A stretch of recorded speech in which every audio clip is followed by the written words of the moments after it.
दोस्तों, इस वक्त दुनिया में न्यूक्लियर बॉम्ब से लेकर खतरनाक वायरस तक ऐसी कई चीजें मौजूद हैं जो पूरी दुनिया का खात्मा कर सकती है। और अभी कोरोना ने तो पिछले 2.5 साल से पूरी दुनिया का सिस्टम ही हिला कर रख दिया है। इस एक वायरस ने पूरी दुनिया को लॉक कर दिया था और एक वक्त तो ऐसा भी आया जब लग रहा था कि ये वायरस पूरी दुनिया की जान ले लेगा और दुनिया से इंसानों का नामो निशान ही मिट जाएगा।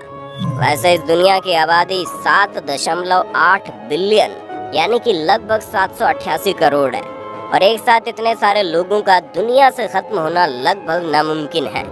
लेकिन क्या कभी आपने सोचा है अगर सच में ऐसा हो गया तो क्या होगा? मतलब फ्यूचर में कोई और वायरस आया और उसने पूरी दुनिया से सारे इंसानों को खत्म कर दिया तो इस पृथ्वी का क्या होगा? चलिए हम बताते हैं आपको। करना बस ये है कि वीडियो के अंत तक हमारे इस सफर में हमारा साथ देना है। हमारी धरती पर इंसान का जन्म आज से लगभग 2 लाख साल पहले हुआ था, जिसका साइंटिफिक नाम होमो सेपियंस है। ये अफ्रीका से आया था। पृथ्वी पर मौजूद पूरी मानव जाति के पूर्वज भी यहीं से आए हैं। अब ये तो हो गई मानव जाति के जन्म की बात। चलिए अब देखते हैं अगर ये मानव जाति खत्म हो गई तो क्या होगा। चलिए मान लेते हैं कि कोई नया वायरस इस धरती पर अचानक से आता है और बहुत ही तेजी से हवा और पानी के साथ मिलकर ये पूरी दुनिया के इंसानों की जान ले लेता है और एक साथ सभी इंसान महज कुछ ही दिनों में इस धरती से खत्म हो जाते हैं। अब हमें याद रखना है कि हमारे इस ख्याल में पृथ्वी से सिर्फ मानव सभ्यता खत्म होने वाली है।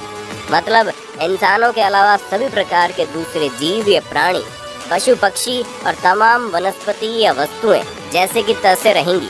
अब आप वायरस का नाम सुनकर इसे विल स्मिथ की लेजेंड फिल्म मत समझ बैठना, क्योंकि यहाँ पर वायरस का एंटीडोट बनाने के लिए विल स्मिथ बचा था, पर हमारे इस वीडियो में एक भी इंसान जिंदा नहीं बचा है। तो अगर अचानक से इस धरती से मानव जाति का अंत हो जाता है तो सबसे पहले इसका सीधा असर अपनी धरती के ऊपर मंडरा रही सैटेलाइट पर होगा, क्योंकि इसको चलाने वाला इंसान अब इस धरती पर नहीं होगा, जिसकी वजह से ये सैटेलाइट आपस में टकरा के टूट जाएंगे और इसका मलबा कई मीलों तक हवा में तैर रहा होगा। अब आने वाले 72 घंटों के बाद लाइट सप्लाई की समस्या होगी, क्योंकि लाइट सप्लाई करने वाले पावर हाउस बिना किसी इंसान के बंद हो जाएंगे और रात होते ही पूरी धरती गहरे अंधेरे में डूब जाएगी।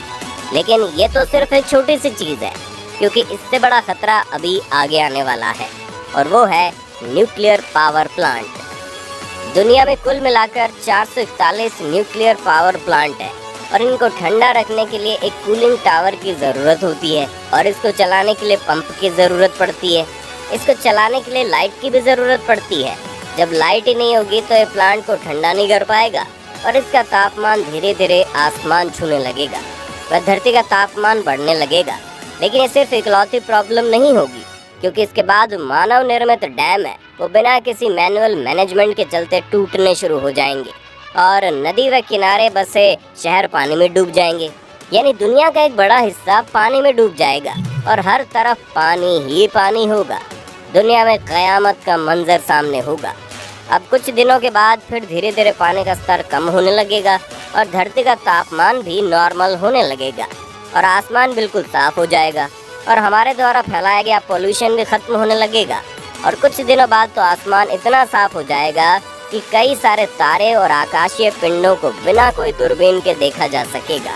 लेकिन अफसोस, इसको देखने वाला कोई भी इंसान इस धरती पर नहीं रहेगा। इंसान का इस धरती पर न होने की वजह से ये गगनचुंबी इमारतें बनी हुई है, ये सब खंडर में तब्दील हो चुकी होंगी और इसमें बड़ी बड़ी झाड़ियाँ बाहर को झांक रही होंगी। इनमें बड़े बड़े पेड़ों की जड़ें बाहर लटकी पड़ी होंगी। पीपल जैसे पेड़ अपनी जटाओं में जकड़े होंगे। यही सब हाल इतनी सुंदर सुंदर बनी इमारतों जैसे बुर्ज खलीफा या एफिल टावर का होगा और ये जर्जर हालत में टूट टूट के ज़मीन पर गिरने लगेंगे। अब शहर और जंगल में कोई खास फर्क नहीं बचा होगा। हर जगह झाड़ियाँ और पेड़ होंगे, क्योंकि जब पोल्यूशन बिल्कुल नहीं रहेगा तो बारिश भी ज़्यादा होगी, जिसकी वजह से पेड़ फल फूल रहे होंगे।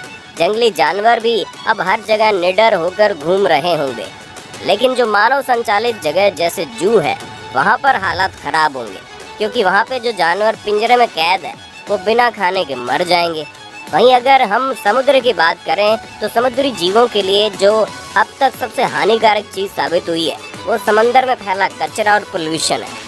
मानव जाति का अंत होने की वजह से समंदर में कचरा और पोल्यूशन काफ़ी हद तक कम हो जाएगा और मछलियों की जनसंख्या भी तेज़ी से बढ़ने लगेगी। जिन मछलियों को मानव जाति बड़े चाव से खाती है वो अब नहीं बचे। इसी के साथ कुछ समय और गुजरने के बाद जिन पालतू जानवरों को हम पालते हैं वो वापस अपने पुराने रूप धारण करने लगेंगे। जैसे पालतू कुत्ते अब हंटिंग डॉग्स और जंगली कुत्ते बन जाएंगे, और इसी तरह कई पक्षी और वनस्पति भी अपने पुराने रूप में आ जाएंगे। मानव जाति के खत्म होने की वजह से वातावरण में CO2 बिल्कुल घट जाएगी, जिसकी वजह से वातावरण बिल्कुल साफ हो जाएगा। CO2 बहुत कम होने की वजह से ग्लोबल वार्मिंग का कम होना तो बिल्कुल तय है, जिसकी वजह से धरती का तापमान लगभग 2.5 डिग्री कम हो जाएगा, जो कि हिमयुग को लाने के लिए काफ़ी है। हिमयुग या हिमानियों का युग धरती के जीवन में आने वाले ऐसे युगों को कहा जाता है जिनमें पृथ्वी की सतह और वायुमंडल का तापमान लंबे समय के लिए कम हो जाता है, जिससे महाद्वीपों के बड़े भूभाग यानी जमीन वाले हिस्से पर बर्फ ही बर्फ फैल जाती है।